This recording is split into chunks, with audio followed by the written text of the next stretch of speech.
Sabahınız xeyirli olsun Vəfa, hər vaxtınız xeyirli olsun sizin və səhərini Azərbaycanda, eləcə də dünyada baş verən xəbərlərlə açmağa üstünlük verən izləyicilərimizin hər vaxtı xeyirli olsun. Bəli, bugün İqtisad Universitetində Dövlət Məşğulluq Agentliyi tərəfindən əmək yarmarkası keçirilir və bu yarmarka zamanı 95 şirkət və işə götürənlər tərəfindən işsiz və iş axtaranlara ümumilikdə 1000 vakansiya təqdim olunur və yarmarka haqqında daha ətraflı məlumatı bizə Bakı Regional Məşğulluq Filialının müdiri Habil Aliyev verəcək. Xoş gördük Habil müəllim. Xoş gördük, təşəkkür edirəm. Bugün Azərbaycan Dövlət İqtisad Universiteti ilə Dövlət Məşğulluq Agentliyinin Bakı Regional Məşğulluq Filialı olaraq yarmarka təşkil edirik. Yarmarkada 100-dən çox müəssisə iştirak edir, 1000-dən çox vakansiya təqdim olunur.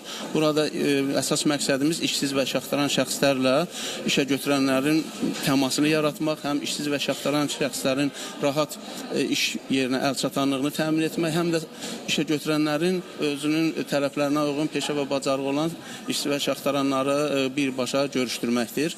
Yarmarkanın təşkilində bir çox vakansiyalar var, peşə ixtisasları var. Onlardan istehsal, xidmət, kənd təsərrüfatından tutmuş müxtəlif peşələr var. Maaş 400-1500 arası təqdim olunur.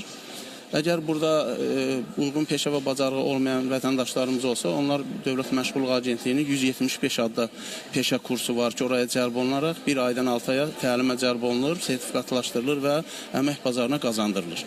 Habil müəllim, bəs tələbələrin iştirakı necə? Onlar müraciət edə bilərlər? Əsasən buradakı yarmarkada ağırlıqlı tələbələr və keçmiş məzunlardır və bu yarmarkanın fərqi ona ibarətdir ki, ixtisaslı kadrlar artıq müraciət edir. Onların gələcək peşə və bacarığı qiymətləndirilir və işə qəbulu üçün işlər aparılır.